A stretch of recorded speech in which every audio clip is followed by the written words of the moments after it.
So hello everyone, this is the channel about engines. Today we're going to take apart this engine. Today we'll start repairing this engine and maybe we'll try to start this engine, possibly install it on the table and so on, maybe even paint it. I don't know yet. So what kind of engine is this? This engine is made in Bulgaria, as we can see, made in Bulgaria 1984. It's almost as old as I am. So the engine model is written here, but the plate is all worn out. And then I'll get some literature about this engine and add subtitles with the engine model, its technical specifications and so on. So this engine was taken from a forklift. The forklift is from our company and is made in Bulgaria by the company Balkan Car.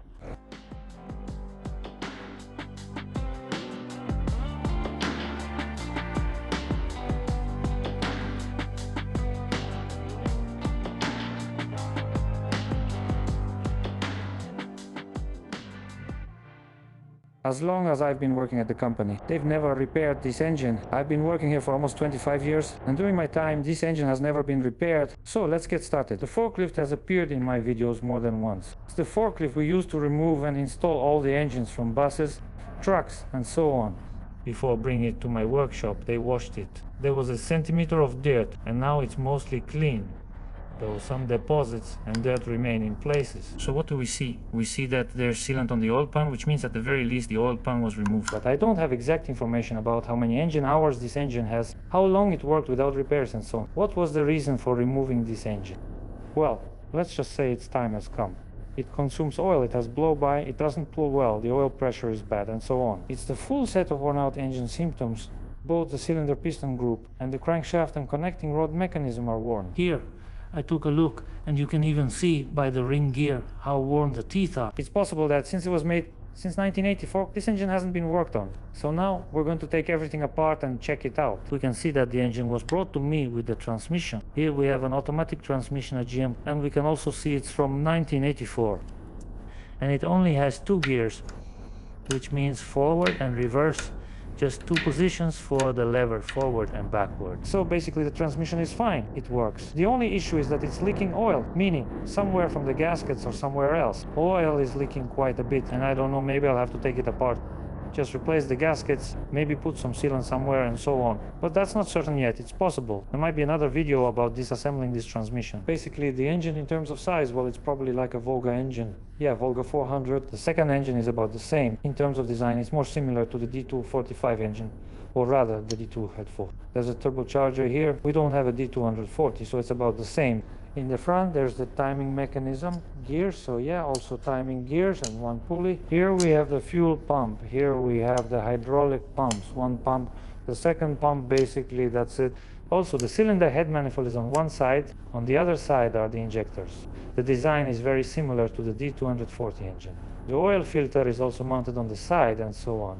I don't know how much this engine weighs, but I just lifted it with a hoist show, and you can really feel the weight, especially in this area. There's a cover here. As I understand it, it's thick cast iron, and this housing itself is also thick cast iron, so you can really feel that it's quite heavy. It's about the same size as the Volga 402 engine and likely weighs as much as the Spazic D245. If I learn the exact weight, I'll add it to the subtitles. Alright, let's start taking this engine apart. First, I'm removing the gearbox. So as we can see here, there are about 10 bolts around the gearbox. Also, something I noticed is that the gearbox on top isn't tightened properly. Right here, it's all packed with dirt, and that's how the gearbox was attached. If we look from below, the gearbox fits tightly. Here, the gap is just about 1/10 of a millimeter, while on top, it's a couple of millimeters. I'm not sure what this is about. It could be dirt buildup or loose bolts. Let's check it out now. So first, I'm removing the gearbox. Then, I start disassembling the engine, taking off the attachments like the filters, pipes, fan, and so on. Then, the valves, the cover, the head. Basically, we're taking the engine apart step by step. It's actually interesting because this is the first time I'm working on this kind of engine. I've never worked on an engine like this before, and honestly I can't even say the exact model of the engine. I'll need to look up some manuals. There is literature available for this forklift. What else do I want to show? Here we have a fuel pump like this. It's a mechanical one with a primer, just like, for example, on the ZMZ 511 on ZIL engines and so on. So we have a low pressure pump like this. Alright, let's start disassembling this engine. Let's go.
I removed the gearbox, this one, right? I honestly didn't get what happened.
To remove the gearbox, I had to drain the oil from it, because you can't take off this part.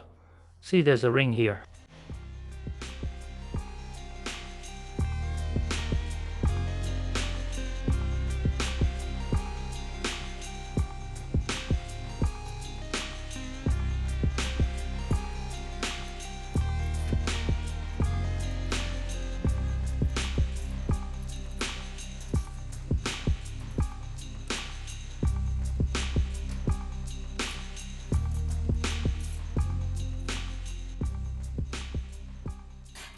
So it turns out this is the torque converter and it stays attached to the flywheel. Well, that makes sense. It has to come off somehow. There are no holes on the engine side of the housing. To unscrew it, that's why this system is used. So basically the transmission is separate and the torque converter stays bolted to the flywheel. Yeah, that's interesting. So this cover keeps the oil from getting to the flywheel. Basically, it's just metal to metal here. Very interesting. And on the transmission side there's a sealing rubber. Part of the transmission housing presses right up against the flywheel cover. So now I somehow need to remove the torque converter from the flywheel. I think I need to unscrew these bolts around here with a 6mm hex key. There are 12 bolts. I'll try to unscrew them now and see how long they are. Maybe they're attached to the flywheel, meaning they hold the torque converter, fastening it to the flywheel. I don't think I should have to unscrew all these bolts, split the torque converter, remove all the discs, and only then find some bolts underneath. That might be hard, but I'm not sure. Let's just unscrew these bolts for now.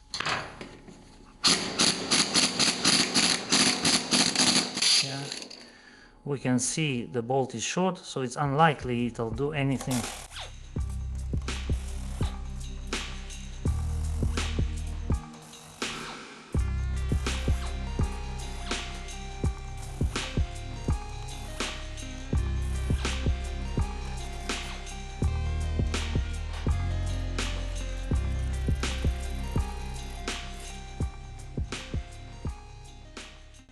So what did that do for me here? Absolutely nothing.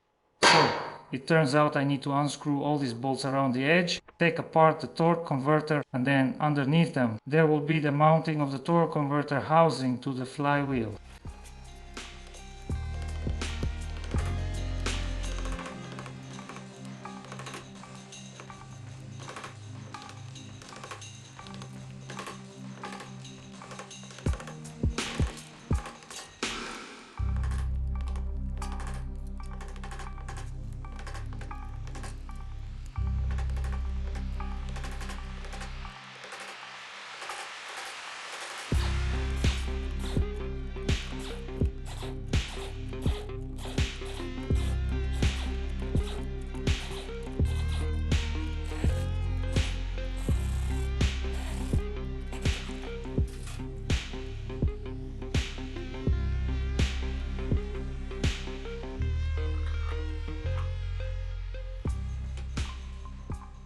I opened the torque converter and saw there are no clutch discs inside, even though I expected to find them. We can see there are blades here, turbines, and the oil hits these blades, pushes against them, and that's how the torque is transmitted.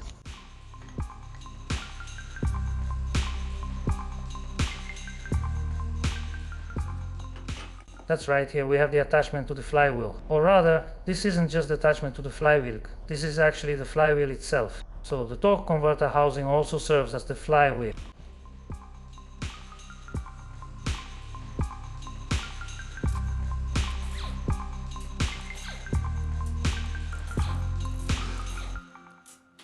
So I'm not removing the flywheel completely yet, I'm leaving it on 2 bolts for now. I'll take off the cylinder head next, we'll see how it goes as we proceed. I think I figured things out here. Now I'm starting to remove the cylinder head, and I'm also disassembling things at the front. Here.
We see this much soot in the manifold.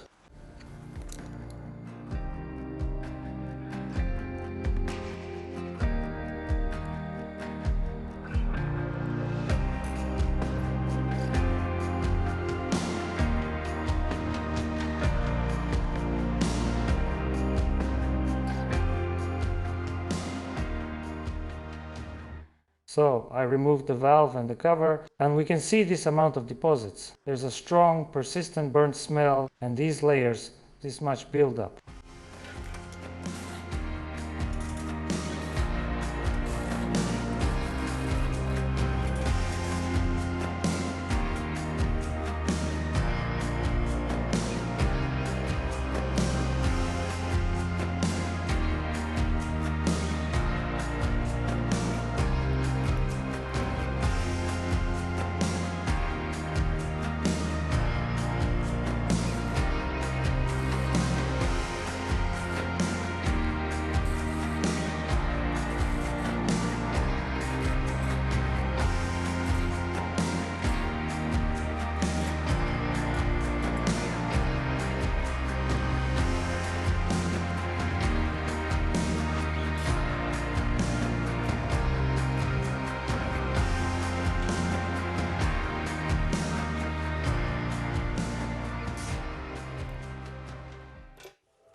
So what can I say right away? I removed the cylinder head, and what do I see? There's significant wear all around. On the first cylinder, the first compression ring might be broken.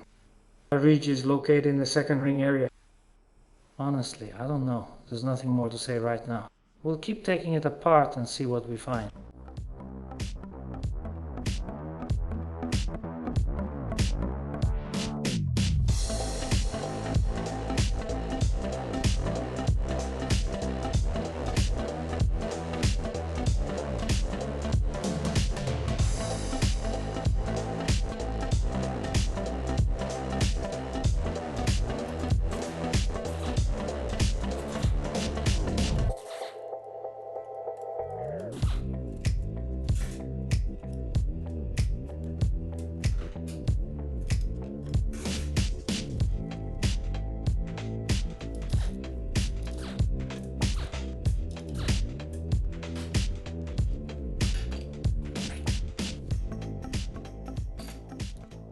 So as we can see, the fuel pump is removed the same way as on the D245. You unscrew this nut here and the shaft of the pump comes out that way. The small gear stays under this cover.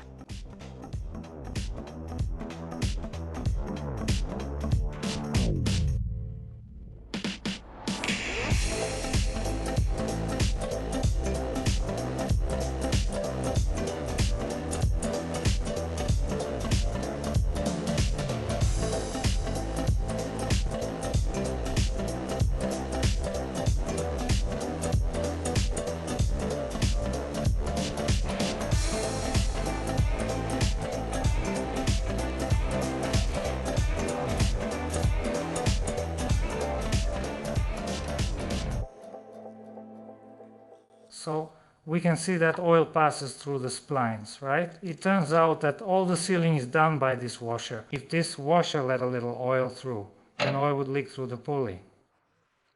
So what do I usually do in these cases? I degrease the splines and apply sealant. This way, I eliminate the possibility of oil passing through these splines. So I've removed the front pulley. Now I'm unscrewing this cover. Let's see how many bolts we have here. I'm unscrewing the cover and looking at the timing mechanism. So well, to be continued.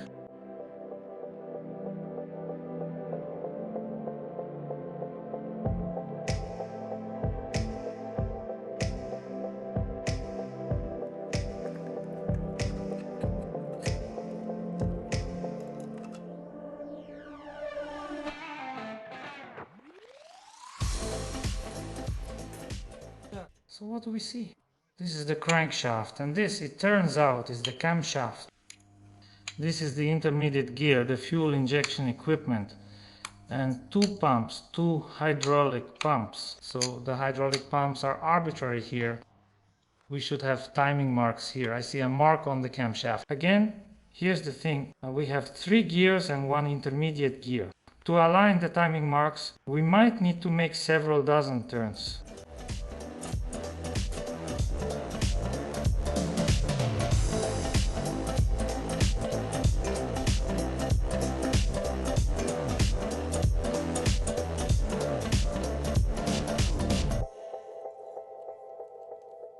I'm not sure how many turns I made, but it was at least a couple dozen. As you can see, the marks are aligned. It's fine and nothing needs to be removed. Now, what else do I want to say? Looking at this system, it's exactly the same as on the D245. So, the crankshaft, camshaft pump, intermediate gear, hydraulic pumps, and also the power steering pump are all the same. Everything seems to be the same, but here everything is made so neatly. For example, this intermediate gear doesn't have any play at all. Since 1984, with all the engine hours it has run, nothing is worn out anywhere. There are no metal shavings, no bushings or washers have been crushed. Basically, everything is just excellent. This is how things should be made. I don't understand why everything on the 2505 D245 is done so poorly.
so I can't remove the pump. There are two bolts underneath here, and I need to take off this pipe because it hits the oil filter housing. I can't remove the oil filter either because of this pipe. So it turns out there's a strict sequence. First you remove this pipe, then you take off the pump, and only after that can you remove the oil filter housing.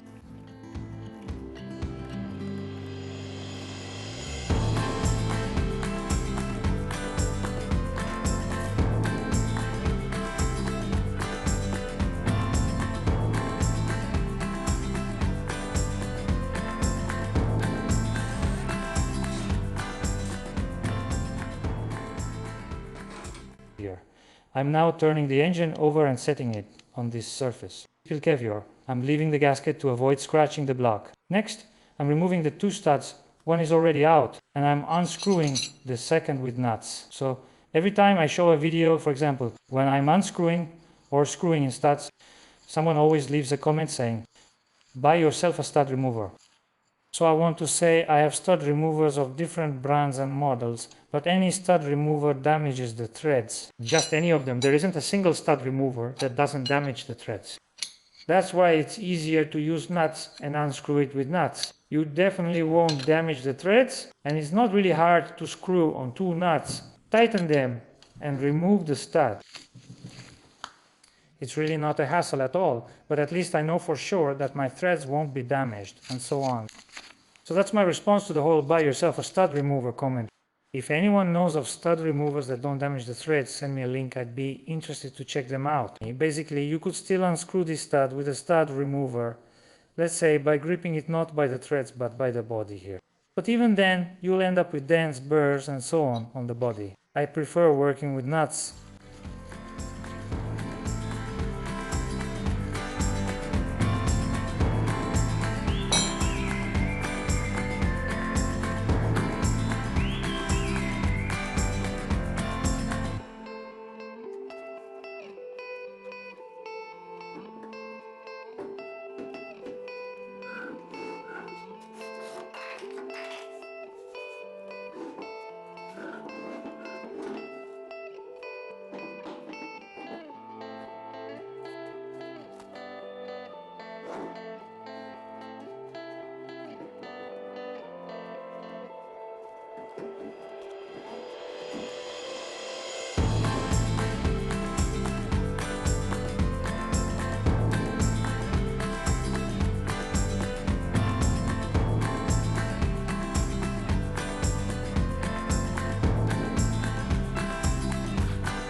So I remove the oil pan. The first thing I see is how well designed the oil pickup is. That is, it rests against the oil pan, and it's actually spring loaded there. So there's a spring here. And the oil is not drawn in between the pan and the pickup. There's a gap left there. The oil is drawn directly from inside the oil pan. This is the ideal setup. I don't know why they don't do it like this on other engines. Before this I had an engine, a contract engine from Poland. I showed earlier that the oil pan was deformed, and the pan with its bottom wall blocked access to the oil pickup, so the oil couldn't get to the oil pickup. Well, it didn't block it completely, but there was only about 3 millimeters left, or maybe 10 millimeters at most. That kind of situation is impossible here. Here, everything is done properly. Now I'm removing the oil pickup, or maybe I'll even remove the whole oil pump assembly. I'm removing the oil pump with the pickup, and then we'll take out the pistons.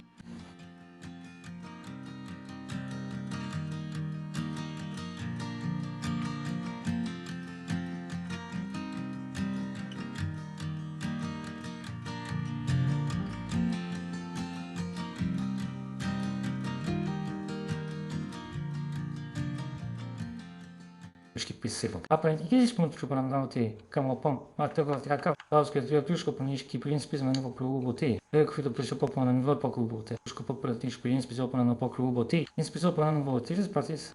The only thing is that under the camshaft gear, there are also bolts. Here's one bolt. Here's the second bolt.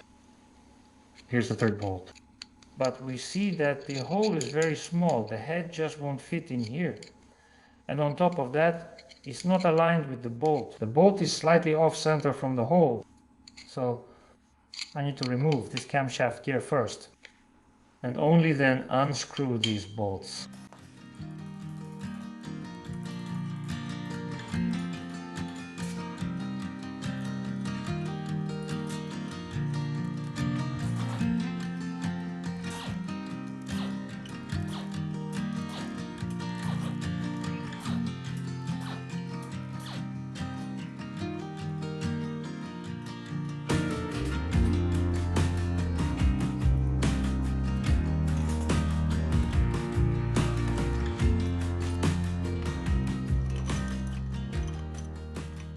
So on the cover that I removed, on the front cover, there's a thrust washer here.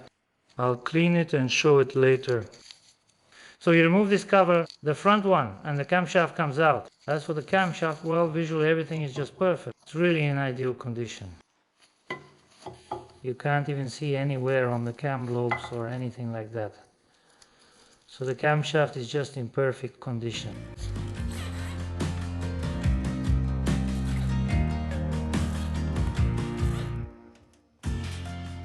So I unscrewed all the bolts, but the pump doesn't come off. It doesn't even move. I had to remove the ring from here, take off this gear.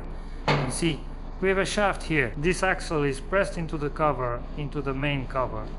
And the whole pump is basically mounted onto this axle like this. So it's an interesting, tricky system.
So I removed one connecting rod bearing on the third cylinder. We can see there are these kinds of scratches. That means some metal shavings already got in here. There are these kinds of scratches. Alright, let's check the bearing. What do we see? There's some kind of number here. And that's it, basically, just this number. Ah, well, here it is standard, probably ST standard.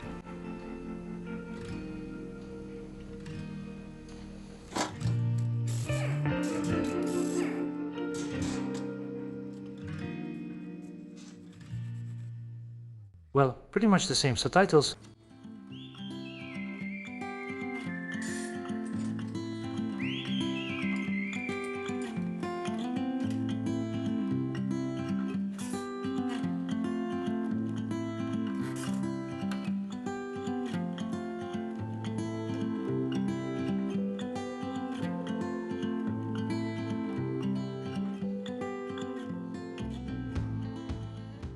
So I take out the pistons, and we see that we have 3 compression rings, 1, 2, 3, and 2 oil control rings. Also, the oil control rings are quite wide, they're likely 6 or 7 millimeters wide. So we can see that the oil control ring is stuck. Everything is clogged with carbon deposits indicating worn oil control rings. The oil is burning. Oil is getting into the combustion chamber. There is also carbon buildup on the piston. The bushing basically isn't worn out. It's almost not worn out at all. We'll probably leave it as it is. Well, the pistons will most likely need to be replaced. Here, we probably have dry sleeves that can't be removed. Although I'm not sure. I need to scrape off the gasket. I couldn't remove the gasket, so I started to pry it off. And it's just coming apart on me. I can't believe that the engine has been running since '84. And the gasket is still in this condition. I mean, its steering is stuck to the block. There's no corrosion under it anywhere. It hasn't blown out anywhere. It hasn't rotted anywhere. You can see it's steering, but inside it's like new. The first piston I didn't.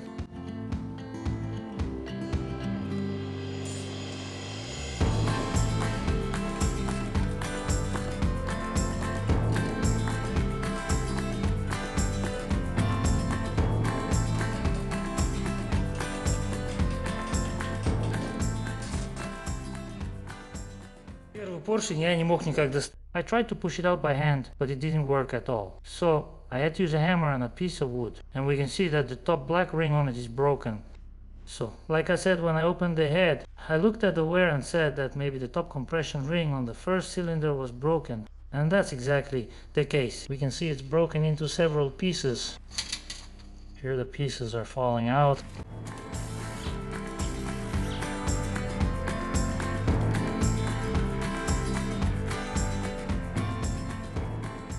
We can see similar scuff marks on the main bearings as on the connecting rod bearings. They run along the oil channel and the bearing is standard. Here's the standard marking. So I won't say anything about the shaft for now, but most likely nothing happened to it. Visually I can see that it's in good condition. But that's okay, we'll measure it later and then draw some conclusions. I'm unscrewing the other 4 main caps and taking out the crankshaft. Continued.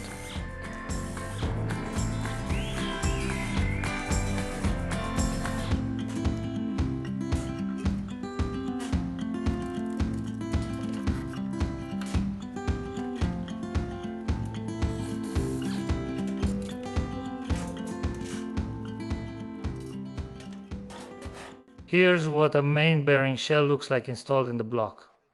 Besides the groove, it also has a hole and a slot. The thrust rings are positioned in the middle. They are separate from the bearing shells.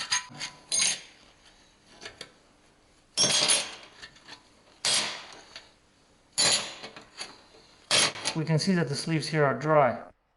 So we'll have to send the block for machining. So the tappets are basically the same shape as those from the 4th series of Mercedes, like the ones from MAN, the 2866. But I mean, in terms of shape, the dimensions of course are a bit different. Basically the tappets are still in good condition. So the engine is disassembled now. And now I need to sum things up, talk about what repairs are planned, and so on. Everything I'm about to say is just a preliminary summary, because each part will need to be cleaned. Review key actions, clean, measure, inspect, etc. From what I know, the block uses dry sleeves that are pressed in, not installed with rubber seals. And to install repair pistons, the sleeves themselves need to be machined. The block is basically clear. Clean it, clear out the channels. As for the camshaft bushings, from what I can see here, there's no bushing. It's just the block itself. The tappets stay the same. The camshaft also stays the same. I don't expect any problems with the crankshaft. I might just clamp it in the machine and polish it. And I think that's it. The bearings will be standard. Now about the pistons will be new, either standard or repair size. But in any case, the pistons will be new. All bearings, including main and connecting rod, will be new. The rocker arm shaft and push rods must be cleaned and inspected. The injectors will be sent for testing. The fuel pump will probably be tested as well. The camshaft, as I mentioned, will stay the old one. As for the hydraulic pumps, we probably won't do anything with them either. I'll just clean them and replace the gaskets. I'll disassemble the cylinder head, check the valve guides, inspect the valves, and do the usual procedures. That's probably all I can show or say. We'll be replacing gaskets, oil seals, and similar parts. That's the work ahead of us, so it's clear that this engine wasn't used the same way as, say, a bus or a truck, and it doesn't have the same mileage. It was only used around the garage, for example, when something needed to be unloaded, loaded, or when an engine had to be removed and so on. But considering that it hasn't been rebuilt even once since 1984, since it was manufactured, that's still impressive.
Yeah, I looked up information about this engine on the internet. These engines were mainly installed on special equipment, mostly loaders, some tractors and so on. I also found information that for some time they were installed on bike trucks.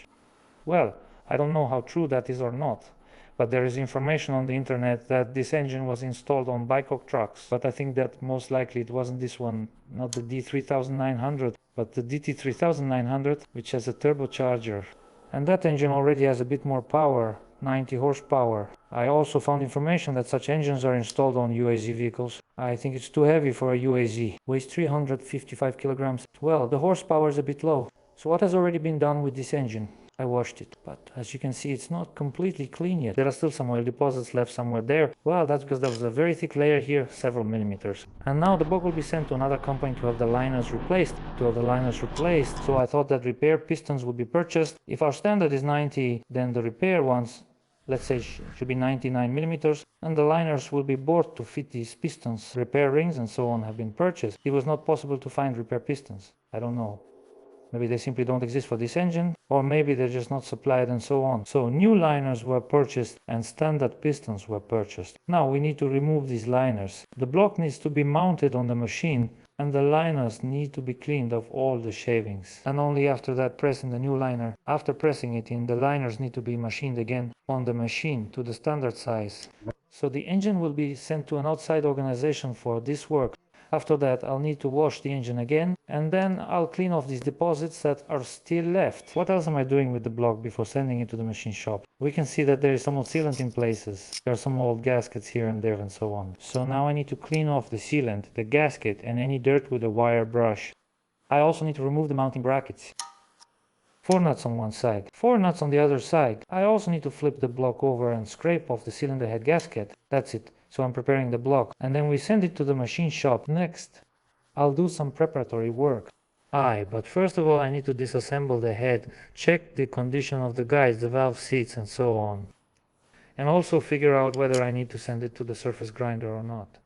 So that's the scope of work we have. Let's get started.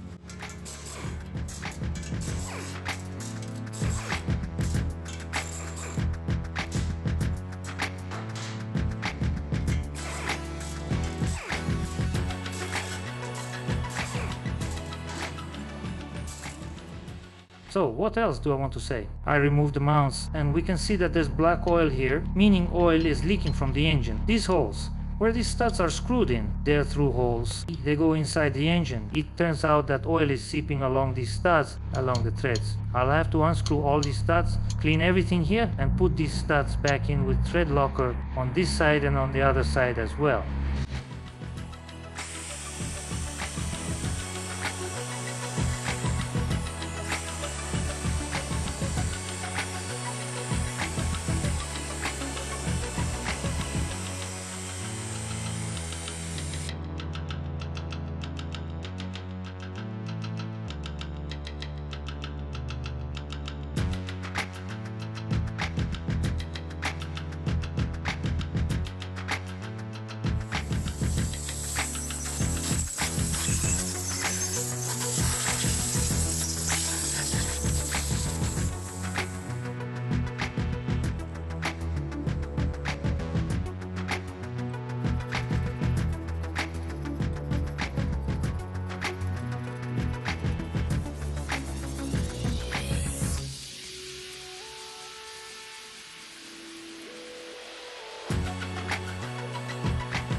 So about the valves, we can see there's wear on the valve from the seat.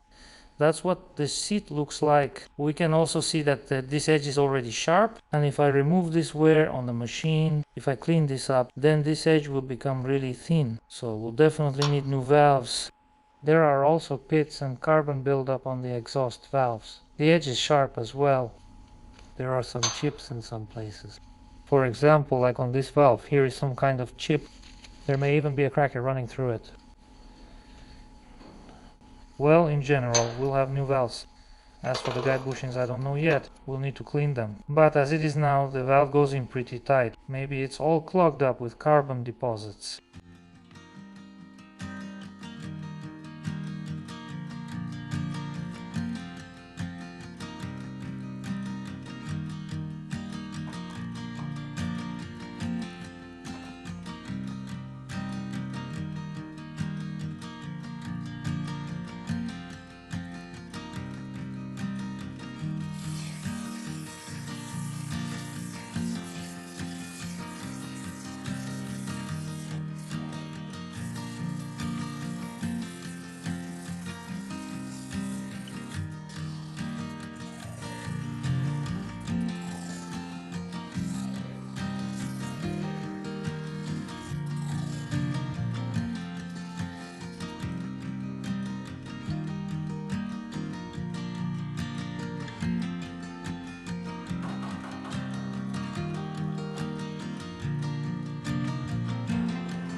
The block is already with me back from the machine shop.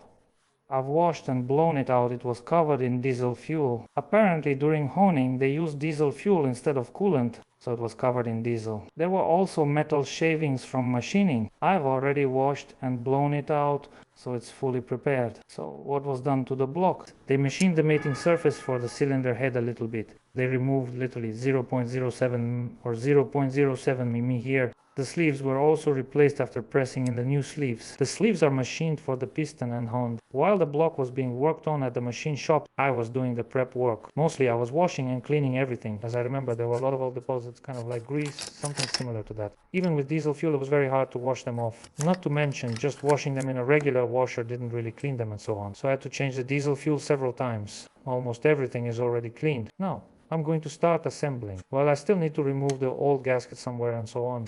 Definitely need to clean and degrease. In general, there's still work to do. I also cleaned the crankshaft. Here are the oil pump camshaft, push rods and rocker arms. Over there I have the old pistons, connecting rods, covers and so on. So, I want to show you the stands. As I remember, there were these kinds of scratches on the bearings, on the main ones on the connecting rods. Some were bigger, some were smaller. These scratches were mostly around the oil channel, both on the main and the connecting rod journals. Well, if on the bearing these are deep grooves, then on the journal itself it's just a pattern. You can see it visually, but you can't feel it with your finger. And I think that after polishing it won't be visible at all.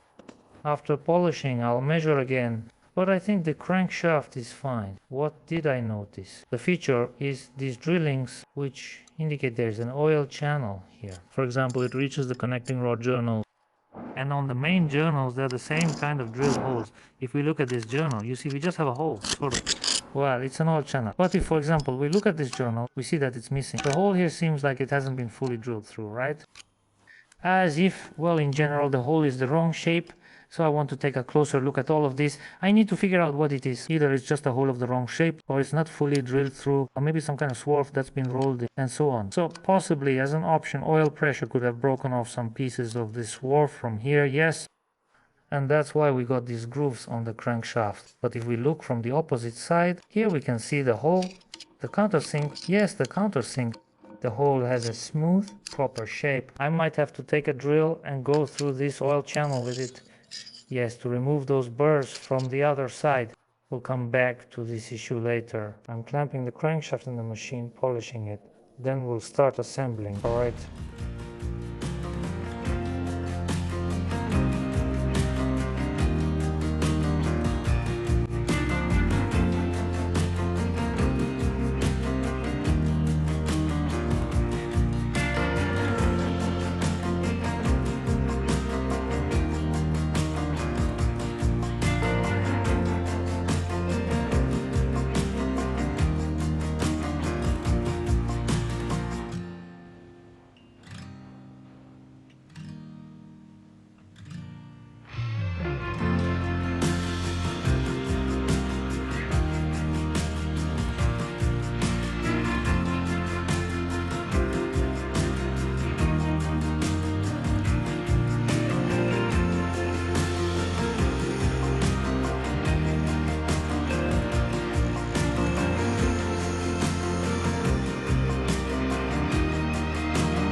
Polished it. And I also blew out the channels, meaning I got rid of any shavings, maybe a bit of abrasive or anything else that got in there. That's it. So the crankshaft is fully prepared. The block is also ready. I also blew out all the channels again and wiped them down. The caps are also prepared, washed, cleaned, and the bolts are ready. Here I have new piston rings, and here I have new bearings. Also, I want to answer one more question. In the comments, people often ask me, what is that red stuff I use, what I apply to the crankshaft bearings and so on. I want to show you that I use this kind of assembly paste from VM, which also comes in an aerosol form. I use this assembly paste in the form of aerosol. It comes in a can like this. I've used it for years and everything's great. Let's start assembling.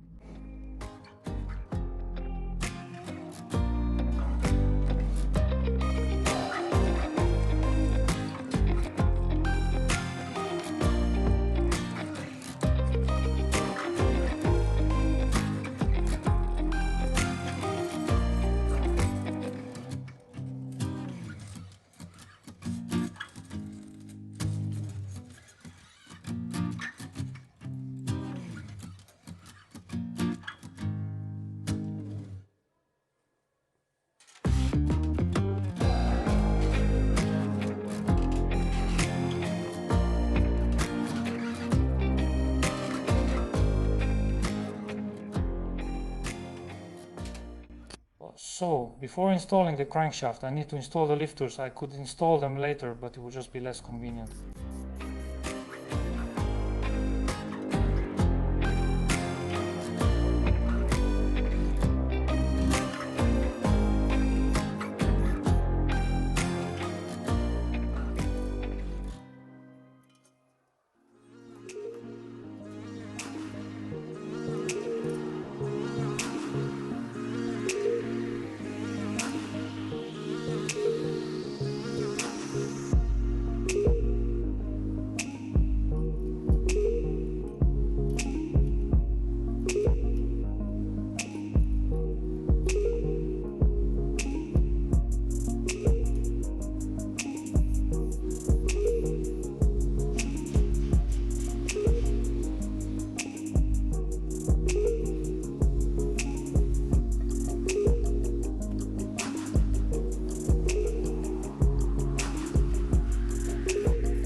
Alright, set the wrench to 100 Newton meters and tighten the main bolts.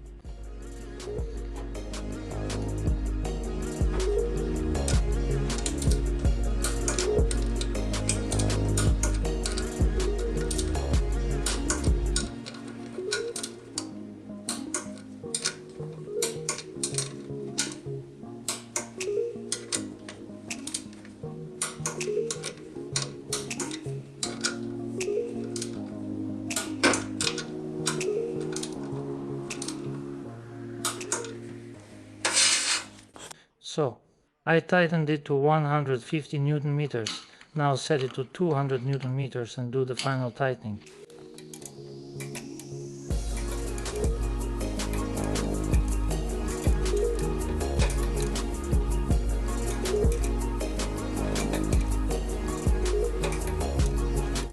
Continuation.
So I've prepared the pistons for installation, and I want to briefly explain. The pistons are new, the liners are new, the wrist pin is new, and the rings are new.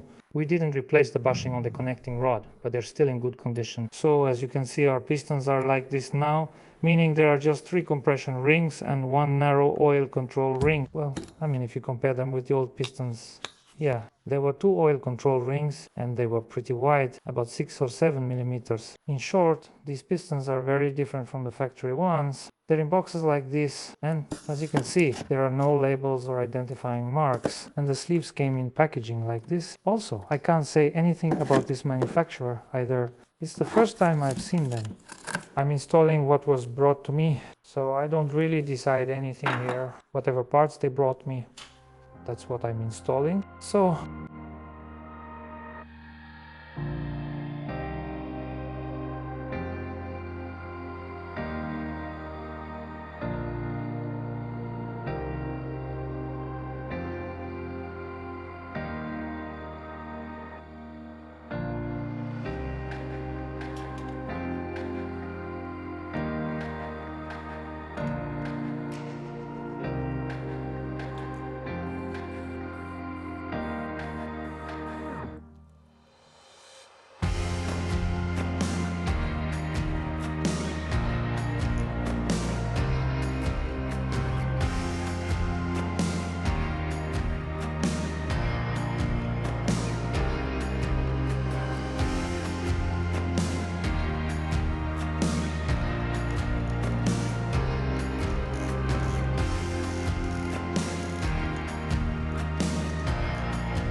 the crankshaft is installed, tightened, and I installed it as well, according to the manual. These bolts are tightened to 200 Newton meters. These bolts with the nut are tightened to 100 Newton meters. That's it, no 90 degrees, just 200 Newton meters and 100 Newton meters. Out of habit, I made marks as well, just to keep track for myself that these bolts have already been tightened. Once everything is fully installed and tightened, everything turns smoothly, but the connecting rods still have some play. Next, I'll continue with the installation meaning the camshaft and so on.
Alright, so I'm installing the intermediate gear.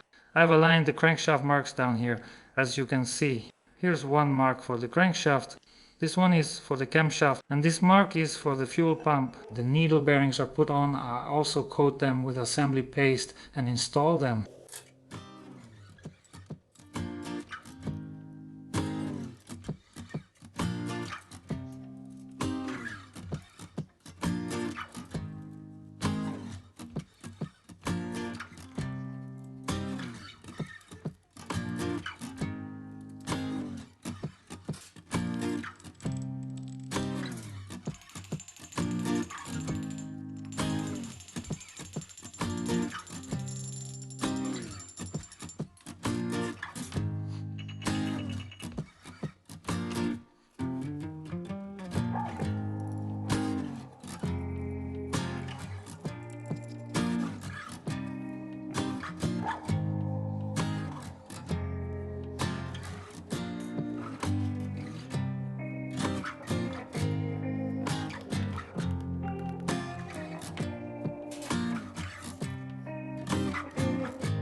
Alright, so I close the oil pan and the bolts, hold the cover, tighten the bolts with thread locker, check the tightness of these brackets as well. So what's next? I need to unscrew these studs. When I was disassembling, I remember everything around them was oily. Here we have through holes going into the engine, well, into the crankcase, and it turns out that oil was leaking through the threads. So now I want to unscrew all the studs, degrease them, and put them on thread locker on this side and on this side. After that, I might install the mounts. I'll install the pumps here, the oil filter housing, and so on. So, about the flywheel. I'm not installing it yet. Here it is on the shelf, already cleaned and prepared. I might have to flip the ring gear. I'll take a look now. I haven't checked yet to see if there's a way to hook it, remove it, and so on. If it's possible to take it off, I'll remove it, heat it up, flip it, and install it. There's another detail about the flywheel. The flywheel is installed with a gasket. Since the flywheel is part of the torque converter housing, meaning there's oil inside it, a gasket is installed here like this. So there was a very thin gasket here, literally about 2 or 3/10 of a millimeter. The kit comes with a gasket made of this kind of paranite, about 1.5 millimeters thick, so I think it will be very thick. Now I'll compress it as much as I can, but over time, with the load from the flywheel, since our flywheel is heavy and there's force applied to it, it will compress more. I think this gasket will continue to compress further. Yes, it will settle more over time. That's why I'll cut a gasket from a thinner material using this template now. We'll get back to the flywheel a bit later. As I already said, first I need to flip the ring gear and try to make a gasket. Right now, I'm working on the studs, maybe installing the pumps and so on. After that, I'll turn the engine over. So, I haven't installed the fuel pump at the front yet. I'll probably install it when the engine is flipped over, when it's already sitting on the oil pan. I'll install the fuel pump, close this cover, and put on the pulley. So, that's the work we've got for now. Let's try to assemble the engine.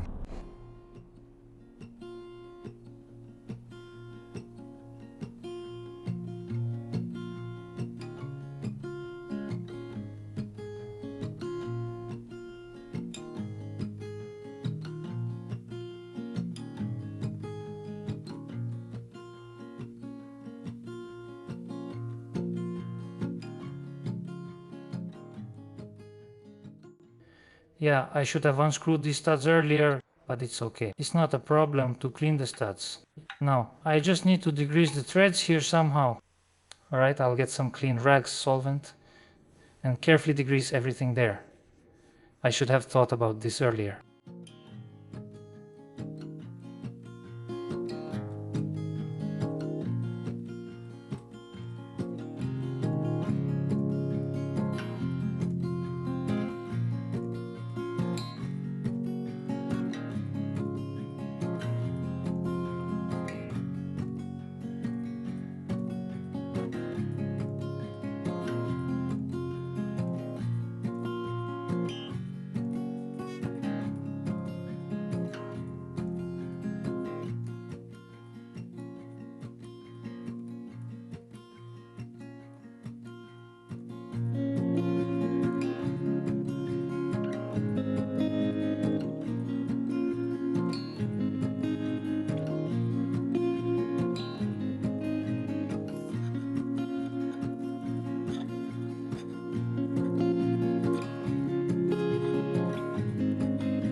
So I turned the engine over and already installed the pump. I'm installing the pump according to the mark. There's a mark here, there's a mark on the housing itself, and there's a mark on the pump itself.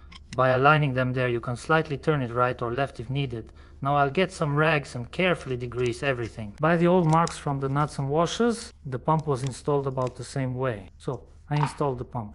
Now on this side I needed to install the gear. We see the crankshaft with aligned marks 2 on the crankshaft and marks on the intermediate shaft. Next, the camshaft gears. You can also see 2 stripes here on the intermediate ones.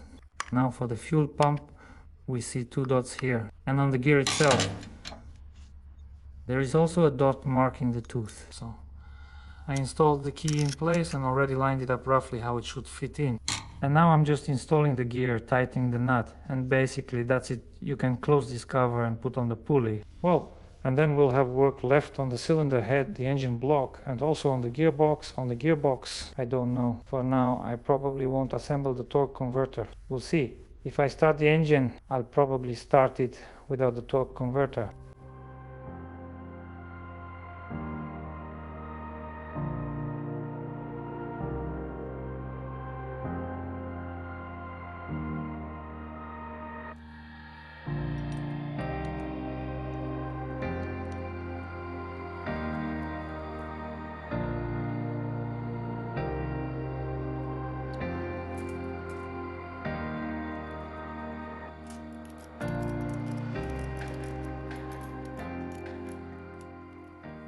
Alright, next I'm installing the front cover. I washed it, it's sticking out and new. I cleaned and degreased the old gasket. The oil seal and already applied a thin layer of sealant and prepared the gasket so it's on the engine. I also cleaned here and ran a bolt through. Now, let's check the timing marks again and make sure all the timing marks are aligned. I prepared the oil slinger washer. First the washer is installed. Then the cover goes on. Here I also apply a thin layer of sealant on the cover. After closing the cover, install the pulley, tighten it, and then we'll work on the cylinder head. So maybe someone noticed that I'm not using an air gun on this engine. Yes, an air gun. So this hose broke on me, the quick release one. I need to decide whether to remachine it or have it pressed.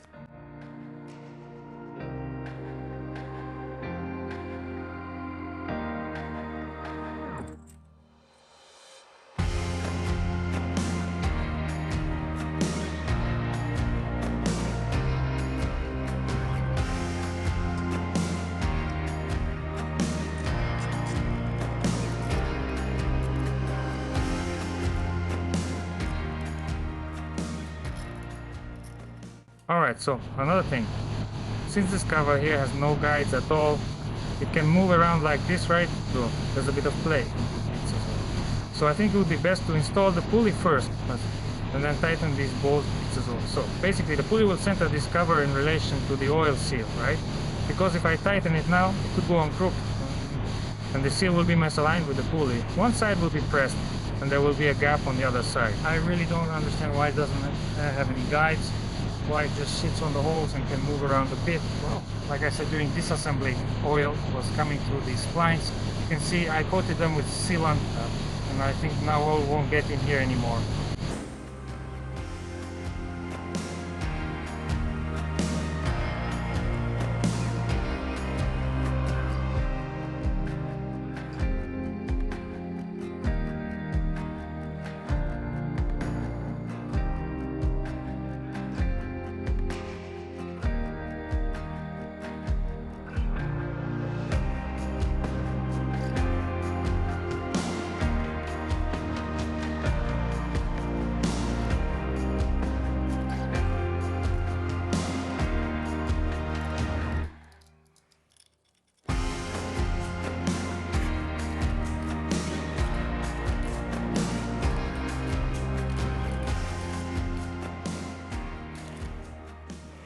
Alright, so we continue assembling the engine and next I'll be installing the cylinder head.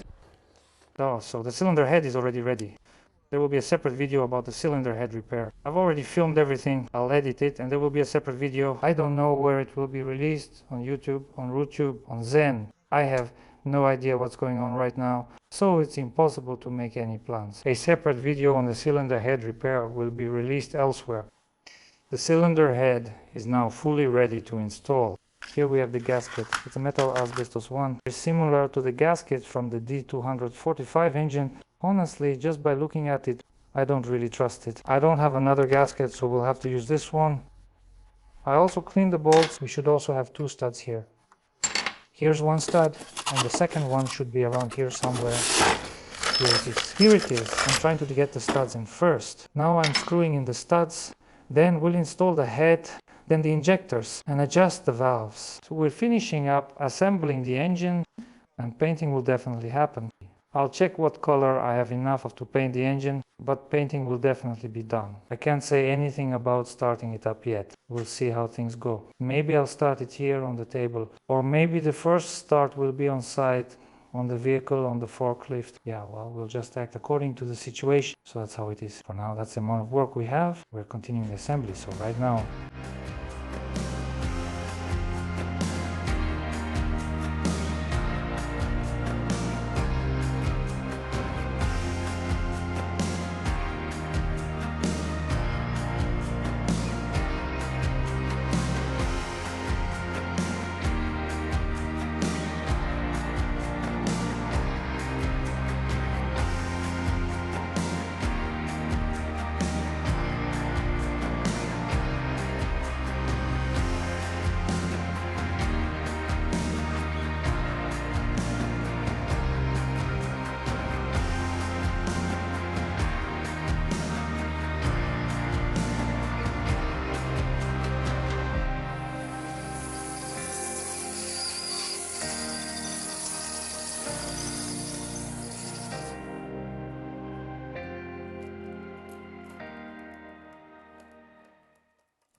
So I've installed the cylinder head and the bolts to 140M. Already installed the rocker arm shaft, the push rods on the rocker arm shaft.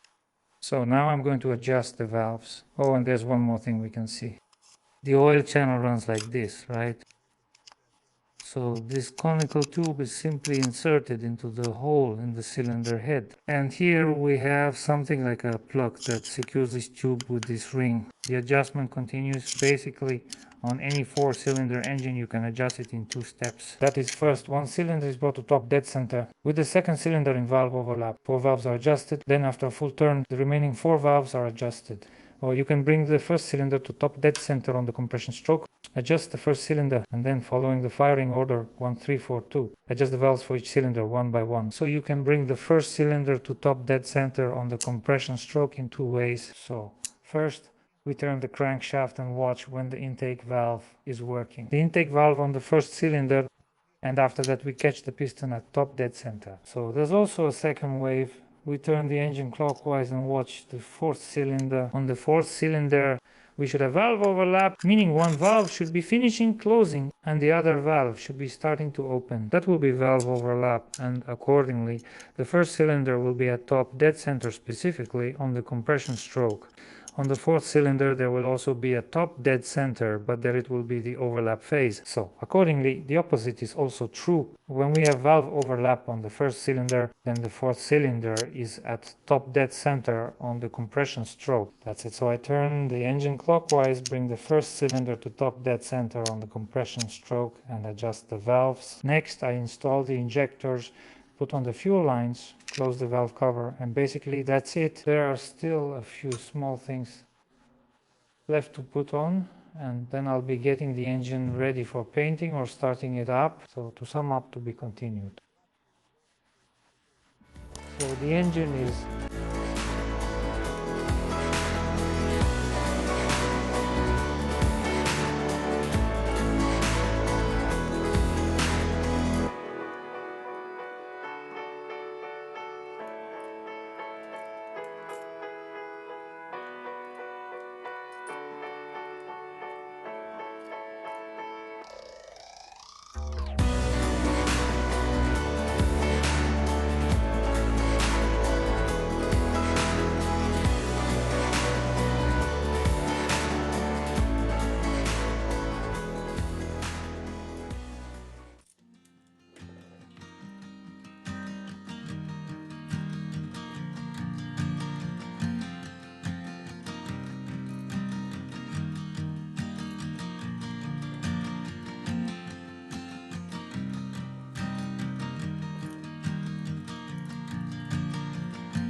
The engine is almost assembled. I installed a new pump and put in the fan. I also installed the low pressure pump, the fuel filter, the hose, and the return line. Basically, my engine is already assembled. I just need to install it. The oil filter and the manifold. As I already said, I want to paint the engine. I also want to paint the manifold. I still have special paint for car exhaust systems, and I want to paint the manifold. In order to paint it, I need it to be continued, carbon buildup, and so on.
So the manifolds are cleaned and prepared for painting.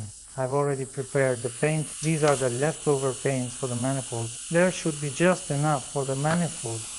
And I found this paint in my supplies. Yellow paint for this engine. A whole can of paint, automotive enamel air drying. The engine is already prepared for painting. I cleaned the intake manifold of paint and carbon buildup. Everything looks great. I covered the exhaust manifolds, closed the hoses, and put covers on the pulleys. Well, in places where we have pipes attached and so on, I put on an old oil filter. It will serve as a plug for me. I'll paint it, then I'll remove it and install a new oil filter. Basically, that's it. The engine is ready for painting. I'm hanging chassis on the hoist, moving the table, and we'll start painting.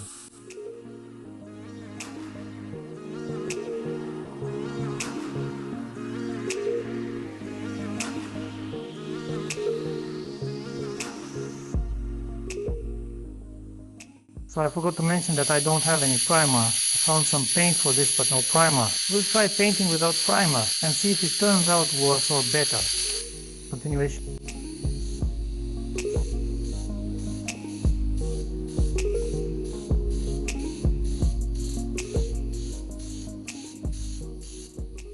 The paint is thick, it needs to be seamed.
So, as we remember here, the rubber was crumpled, meaning it came out of the groove and got pinched between the body of the box and the casing. I installed a new rubber seal and applied a little of sealant, and we installed the gearbox.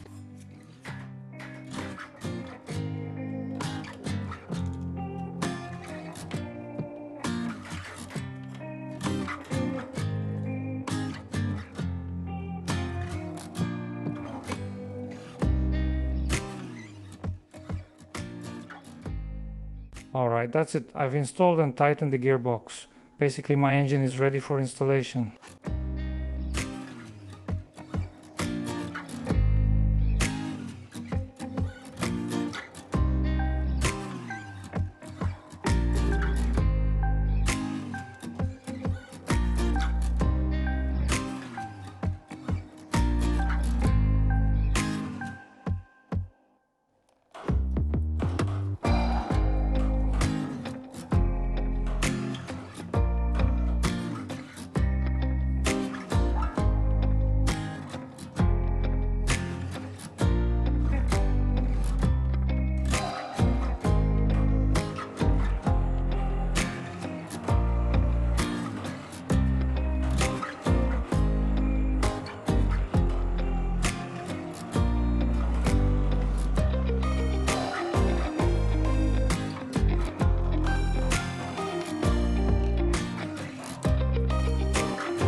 So we can see that the engine, the Bulgarian engine D3900, is disassembled again. So what do we have for a few days? And I had to take it apart again, this engine. So now in a few words, I'll try to explain what happened, what went wrong. So in the last video, you can see that the engine was started and it was running quite well. The engine ran at idle for a while, and then oil started dripping from the exhaust manifold. And if we look now, you can see that the whole manifold is covered in oil. There are even puddles of it. Oil started dripping, but basically I thought this was a pretty normal thing. After an overhaul, oil gets into the system for a while. The sleeves haven't worn in with the rings yet, and for example during assembly a lot of oil is used. Rings, sleeves and so on are coated with oil. So I thought that a certain amount of oil was normal, and after it runs for a bit this oil leak would stop. So the engine ran in the shop for a few hours at first. Then the next day it was taken outside and it ran outside as well for some time. Then it was shut off. Then it ran again. All this time the oil kept leaking right from this joint. Then they removed this joint piece and you could clearly see the oil streaks. Yeah, they put a plastic container there, and in a couple of hours of running it would collect about, I don't know, maybe 20 grams of oil, 30 grams of oil, but it doesn't matter. So the next day they ran it in again, thinking that it needed to run for a while so the rings could wear in a bit. They ran it in for a total of about 3 days, but the oil leak didn't stop. Basically, it stayed the same as it was. So what did they decide to do? The decision was made to take the engine apart and see what the cause was. Right there, they removed the cylinder head, took off the oil pan, and took out the pistons. Well, basically, in my opinion, there's only one reason. It's the oil control rings. Yeah. That's the design of the pistons with those oil control rings. So as I showed during assembly, we had pistons like this, right? Meaning we had 2 oil control rings here. Both of them were wide like this. On the new pistons, we have 1 oil control ring. and it's this narrow one, just for comparison. And we can also see that this piston has 4 large holes like this, right? So the ring scrapes off the oil collects here, and it needs somewhere to go. There are special grooves on the ring, so along this groove, through these slots, the oil goes into these holes and drains into the oil pan. So the ring scrapes off the oil, but the oil collects in the ring and it needs somewhere to go. So on this side we have 4 holes like this, and on the opposite side there are 4 holes like this as well. On the second ring we can also see 4 holes at the bottom, and on the other side 4 more holes. So in total we have 8 large holes, each probably about 5 millimeters in diameter. Looking at this piston, we have 2 small holes here, probably about 2.5 millimeters in diameter, maybe 2. This is the oil control ring. That's the design. It just doesn't do the job. I don't know why they make pistons like this. I mean, I don't have much experience with these engines. I've come to the conclusion that it's all because of the design of the oil control rings, the design of the piston itself, and so on. So, as an option on this piston, you could, for example, drill 3 more holes or make them bigger as an option. Yes, maybe that would have given some result. At first, we wanted to reinstall these old pistons that were there, but then we decided to buy new pistons. So as you can see, I have 4 pistons here. You can see 3905K, but that refers to 5 rings. We'll get back to the rings later. So, these new pistons were purchased. They're exactly the same as the ones that were installed before. As you can see here, you can see that these pistons are completely identical. You can also see 2 wide oil scraper rings. You can also see large holes for draining oil into the oil pan. So I think that after installing these pistons, this problem won't happen anymore. So that's the situation we have with the piston. Well, ideally we should have bought pistons like these right from the start, the ones that were installed before. Basically, that's what I said. But somehow it turned out that pistons of a different design were purchased, and you all see what this led to, right? So, what other feature do these particular pistons have? Basically, everything else is the same. Yes, I checked everything. The only thing is that these pistons have different compression heights. This piston here is lower, or rather this new piston is higher by 0.25 millimeters, 2.5 tenths. So, I won't leave it like this. I'll machine the top of this piston, just like I did with the pistons from the MAN D 2866 engine, and just like I did with the pistons from the 501 engine. I'll remove nearly 3/10 of a millimeter. The only issue is I like a mandrel like that. On those engines I made a tool from old sleeves, but here I don't have an old sleeve because it was all turned into shavings when installing the new sleeves. So now I need to find something to make a mandrel from, to clamp this piston in the lathe and machine it down, well, within 3/10. So, is there any other feature? For example, I took and measured the sleeves, and our sleeves are out of round. Well, I'll get back to this a bit later and show on camera that the sleeve is oval, about 4 to 5 hundredths. This could also be one of the reasons why, for example, the oil scraper ring doesn't remove oil from the cylinder walls. Well, because we have a gap left, meaning our sleeve turns out to be elliptical, and in this spot the ring sits tightly. In this spot it sits tightly, but in these places there's a gap between the sleeve wall and the oil scraper ring, and because of those couple of hundredths, some oil stays on the liner. All remains, so that's the scope of work we have today, and that's what our video will be about. Installing a different piston assembly on the D3900 engine. Now I'll work on the cylinder head, meaning I need to clean off the old gasket. There's some carbon buildup here, and maybe I'll put it in the washer since it's all covered in oil. There's oil here, oil there. So I'll prepare the cylinder head. Then I'll work on the pistons. I need to reduce the compression height. After that, we'll install the pistons onto the connecting rods and then install them into the engine. Put the head on, put the oil pan on. In other words, assemble the engine. Here's today's scope of work. Let's begin.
So I check the piston rings in the cylinder and measure the ring end gap in general. The ring end gap is within spec everywhere.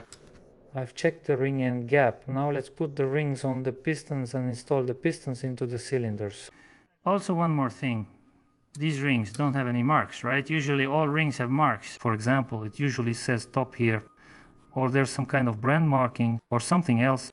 And usually this marking is placed facing the top of the piston, like this. These rings have no markings on either the oil control or compression rings. So I checked the profile. The rings are completely symmetrical, meaning they're identical, there's no difference. Well, obviously, for example, if it's a compression ring and we see a chamfer, then we install it with the chamfer facing the piston pin, like this. Now if we take the oil control ring, for example, we see there's no chamfer, no markings, so we can install it in any orientation and so on. Next, let's say we have a compression ring here. There is a chamfer and we install this chamfer towards the piston pin. Again with the oil control ring. We see it's symmetrical, so we install it arbitrarily. I don't know.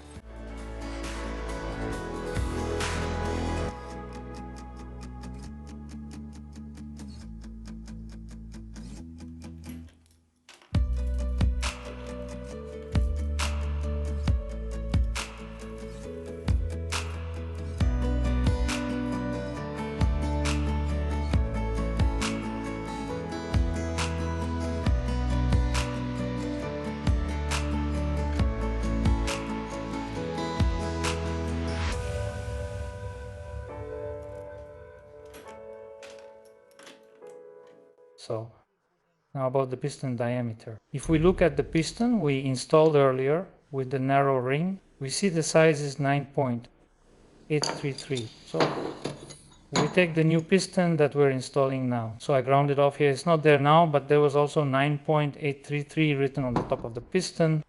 We take a micrometer and measure the skirt. So we see the size is 9.833.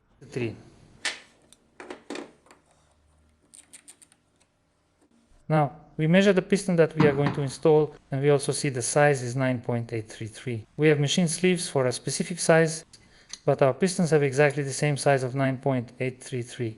You can install the pistons in any sleeve. It doesn't matter which goes where.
filled with coolant, yes.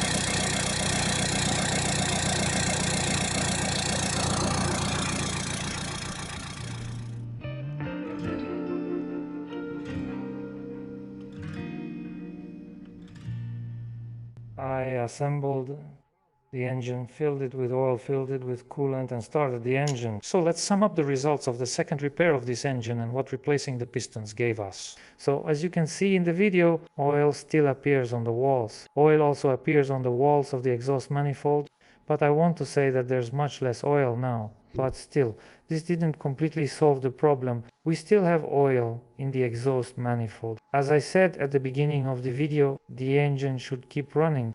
Let's see how it goes. Maybe later we'll see more in the collector.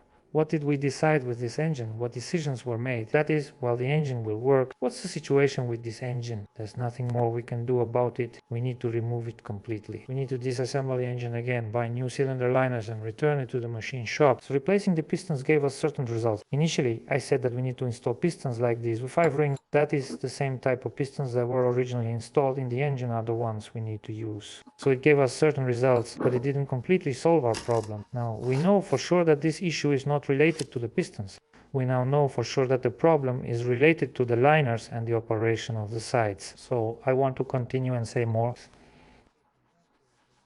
I also want to say that a new video has been released on my YouTube channel. I will leave the link to this new video, as well as in the pin. I also ask you to follow the link, watch my new video, and thus support the promote. I already explained all of that in the previous video. I think regular viewers are already aware of everything, they know it all, so I won't repeat myself. I also want to say a huge thank you to everyone who followed the previous link, who watched the last video. That video got a lot of views, so thank you all very much. So, I'm also leaving a link to the new video in the description and in the pinned comment below. I also ask you to check it out to support the Promotory project. Alright, so I'll be wrapping up this video here. To be continued